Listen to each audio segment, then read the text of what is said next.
शुभ संध्या students, कैसे आप सब लोग। आशा करता हूं अच्छे होंगे। मैं अंकित शर्मा आपका स्वागत करता हूं आपके अपने परिवार फिजिक्स गुरु में। देखिए यहाँ पर पढ़ते हैं हम ग्रेजुएशन के लिए फिजिक्स और केमिस्ट्री, और ये बीएससी थर्ड ईयर की फिजिक्स है। Hi dear student, last class में मैंने फर्स्ट यूनिट के एमसीक्यू मल्टीपल चॉइस क्वेश्चंस कराए थे। तो वहां पर एक स्टूडेंट ने कमेंट की थी, सर हमारा डेस्क्रिप्टिव है तो हमें इक्विवेलेंस ऑफ मास एनर्जी का प्रूफ करा दीजिए। ये फर्स्ट यूनिट में था, कोई खास इंपॉर्टेंट नहीं था, लेकिन मैं इसका भी आपको प्रूफ करा देता हूं क्योंकि हमारा काम क्या है, सब अपने प्यारे बच्चों का दिल रखना। चलिए सर, हमारा दिल तो रख रहे हो पर क्लास तो आप रेगुलर नहीं ले रहे हैं।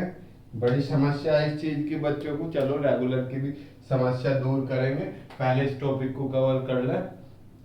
यहाँ equivalence of E Q U I V A L E N C E, equivalence of mass and energy, equivalence of mass and energy, A N D and energy, E N E R J Y energy, equivalence of mass and energy.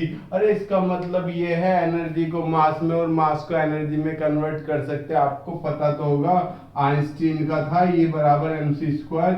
इस फॉर्मूले का मुझे proof करके लेके आना, और कुछ नहीं। कपड़ा कहाँ रख दिया, ये रख दिया। हमने मान लिया कोई पार्टिकल था, क्या, let us consider a particle moving with velocity v of mass m, we apply a force on it, then according to Newton's law, ये लिख देना, या according to Newton's law, Newton के नियम के अनुसार। क्या था न्यूटन का नियम, F is equal to D P upon D T. यही तो होता है क्लासिकल मैकेनिक्स के अकॉर्डिंग, चूंकि P बराबर एम वी होता है, इसलिए F बराबर क्या हो गया, D M V upon D T. यही तो हो गया।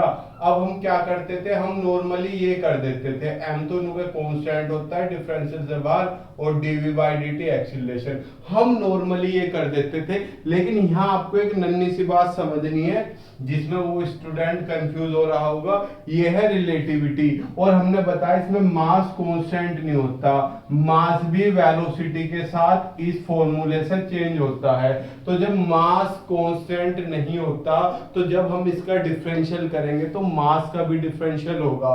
तो मैंने क्या किया, जब इस फॉर्मूले को अंदर पहुंचाया तो first function as it is differential of second plus second function ऐसी डिफरेंशियल ऑफ फर्स्ट। ये मेरे पास ये फॉर्मूला निकल के आता है जब मैं डिफरेंशियल करता हूं।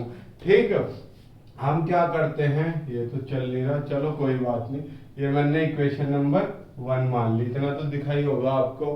ठीक, अब हमने क्या किया, पार्टिकल पे फोर्स लगाया था तो वो डिस्टेंस डिस्प्लेस होगा। ठीक, लेट द पार्टिकल डिस्प्लेस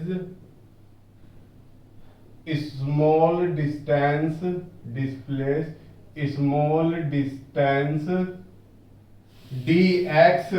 मान लिया पार्टिकल छोटी सी डिस्टेंस dx डिस्प्लेस हुआ, then kinetic energy of the particle will B.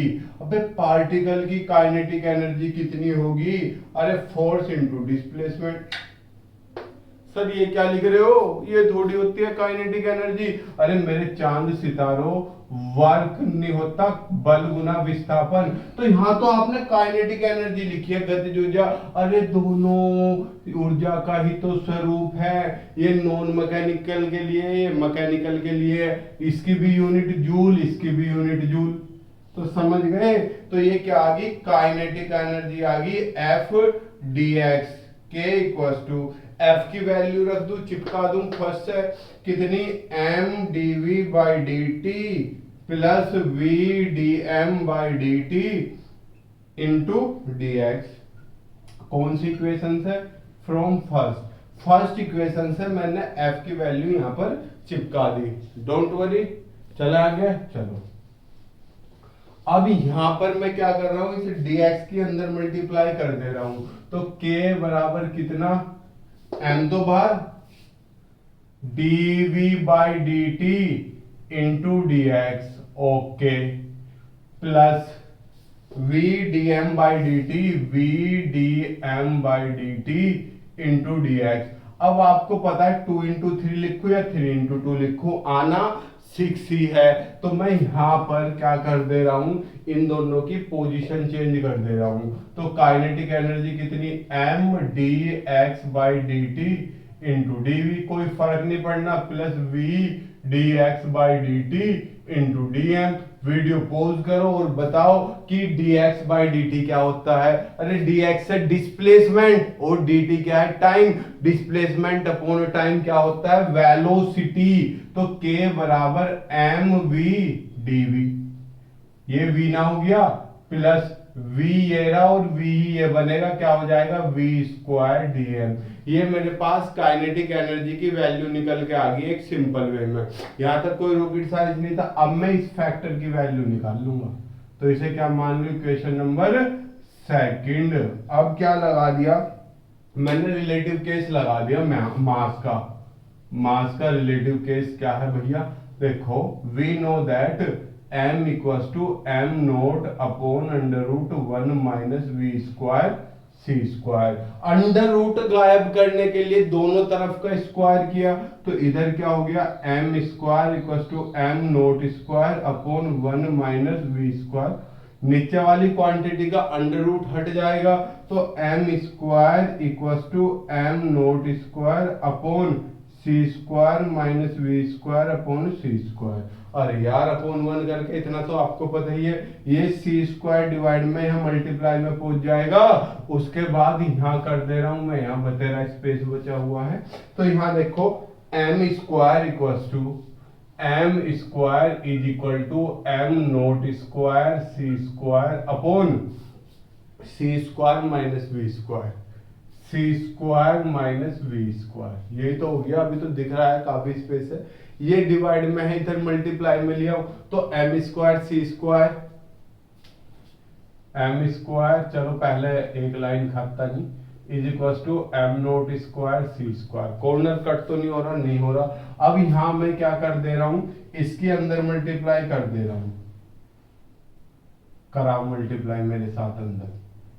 ये थोड़ा सा स्पेस बना लेता हूं, कितना, M square C square minus M square V square equal to M naught square C square. C क्या था ये, अरे सी क्या था, सी था स्पीड ऑफ लाइट। अब मुझे इस फैक्टर की वैल्यू लानी है, इसमें डीवी भी है डीएम भी है, तो मुझे क्या करना पड़ेगा, इसका डिफरेंशिएट करना पड़ेगा।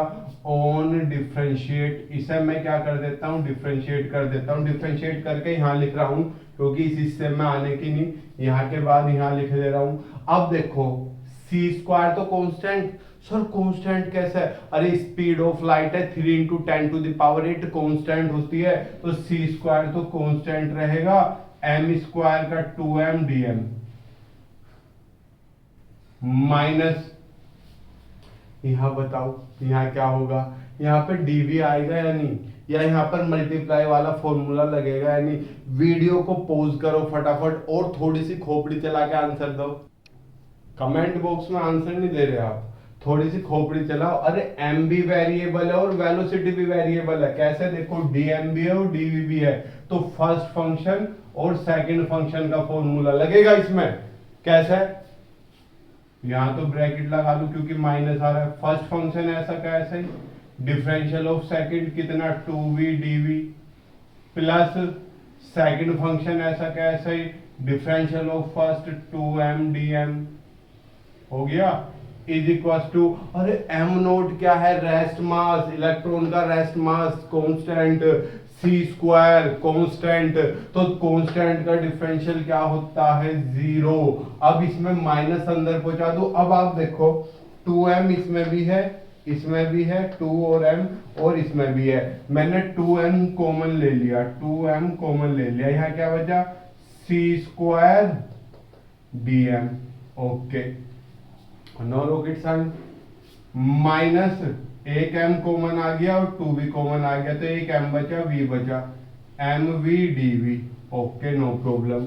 ऐसे ही हम माइनस प्लस अंदर जाएगा, माइनस हो जाएगा, और 2m कॉमन आ गया, क्या बचा, v square D M is equal to 0। अब मास तो कांस्टेंट होने से 0 रहा, तो ये वैल्यू 0 के इक्वल होगी, तो सी square D m minus m v d v minus we square D M is equal to 0।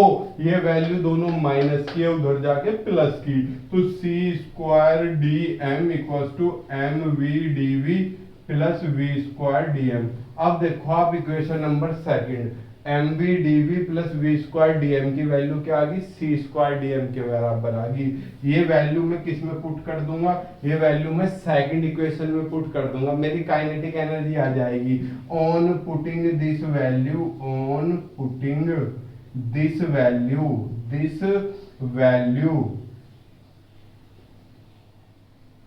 In equation second, दिख रहा है, इक्वेशन सेकंड में पुट कराओ, तो k बराबर कितना आ गया, सी स्क्वायर डी एम। ये मेरे पास k की काइनेटिक एनर्जी की वैल्यू आ गई। इसका स्क्रीनशॉट लो। अब हम क्या मान रहे हैं, मान क्या रहे, हकीकत है, initially the body is at rest, let initially का मतलब क्या है, प्रारंभ में, शुरुआत में, let initially the body is at rest. Rest mass कितना होता है, एम नोट, तो इस टाइम इसका मास क्या है, M naught, full stop. Let it moves with velocity v on applying some force F। यानी कि कुछ फोर्स लगाने पर ये v वेग से चलने लगी, तो इसका अब मास कितना हो गया, m। अरे यार, रेस्ट में m नोट और मोशन में m। Let initial mass is M naught, M naught हो गया इनिशियल मास है, या और फाइनल मास एम हो गया, या लिख दो let the body increases its mass from M naught to M. माना कि पिंड m0 से m तक अपना मास बढ़ाता है, इसे इक्वेशन नंबर थर्ड मान लो। अब थर्ड का इंटीग्रल कर दो, सो इंटीग्रेट इक्वेशन थर्ड। तो जब इंटीग्रल करोगे, सर कैसे इंटीग्रल करोगे ये तो बता दो। अरे यार, यहां हम छोटी सी एक गलती कर गए, क्या, सही कर लेगा। ये जो हमने एफ डी एक्स ली थी, वर्क डी डब्ल्यू, ये छोटी सी डिस्टेंस के लिए था, तो काइनेटिक एनर्जी भी क्या होगी, छोटी सी, ये सही कर लेना। तो काइनेटिक एनर्जी भी तो थोड़ी सी होगी जब डिस्प्लेसमेंट थोड़ा है। तो यहाँ पर के जहां के लिखा हुआ है वहां पर आप डी के कर लो, क्या कर लो, डी के कर लो।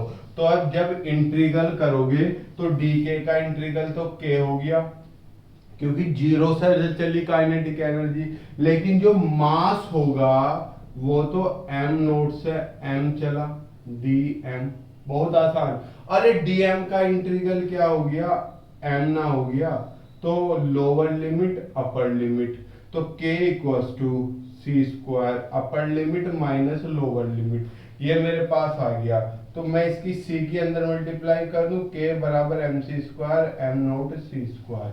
ये मेरी मेन इक्वेशन आ गई गतिज ऊर्जा की, किसकी, गतिज ऊर्जा की, इक्वेशन नंबर 4। अब सर आप तो E बराबर एम सी स्क्वायर लाने वाले थे, वो तो आप लेके ही नहीं आए। अभी लेके आते हैं, बस स्क्रीनशॉट ले लो, इस हिस्से को मैं रफ करने वाला हूं, लीजिए। ये हिस्सा मैंने क्या किया, रफ किया। थोड़ा सा फील आनी चाहिए चीजों को लेकर। अगर फील नहीं आ पा रही तो बेटा मेरा पढ़ाना बेकार है, आपको फील का आना बहुत ज्यादा जरूरी है। अब यहां पर वी नो दैट, सर क्या जानते हैं हम? जानते तो कुछ नहीं लेकिन लिखना पड़ता है। वी नो दैट क्या, total energy is equal to kinetic energy plus potential energy. अरे कुल ऊर्जा बराबर गतिज ऊर्जा प्लस स्थितिज ऊर्जा। तो यहां से काइनेटिक एनर्जी की वैल्यू क्या आ गई, ये प्लस का है, इधर आके माइनस का, total energy minus potential energy. तो अब अगर हम इक्वेशन 4 और 5 की कंपेयर करें तो देखो, ट्यू ट्यू ट्यू, ऑन कंपेयरिंग इक्वेशन 4 एंड 5, तो भैया टोटल एनर्जी कितनी आ गई? टोटल एनर्जी की जगह क्या लिखा हुआ, mc² बराबर mc²। टोटल एनर्जी को E लिखते हो, mc²। एंड पोटेंशियल एनर्जी कितनी आ गई, m0c²। अब टोटल में से पोटेंशियल घटा दोगे तो काइनेटिक बचेगी। लो हो गया खत्म। फटाफट स्क्रीनशॉट लो। सर क्लासेस रेगुलर कब से चलेंगी? अब से आपकी रेगुलर ही चलेंगी। मैं रोज सोचता हूँ रेगुलर लूँ, पर अब से रेगुलर चलेगी। थोड़ा माइक मैंने ऑर्डर किया हुआ है तो माइक नहीं आके दे रहा, इस वजह से मैं क्लास लेट ले रहा हूँ कि माइक आ जाए। अब माइक डिलीवरी डेट 2 दिन और रह रही है, पर मैं फिर भी बिना माइक के भी लूंगा क्योंकि वॉइस क्लियरली आ रही है। आप स्क्रीनशॉट लो। हम मिलते हैं आपसे कल, तब तक के लिए गुड लक, मुस्कुराते रहिए। जय हिंद, जय भारत, शुभ संध्या, प्रणाम।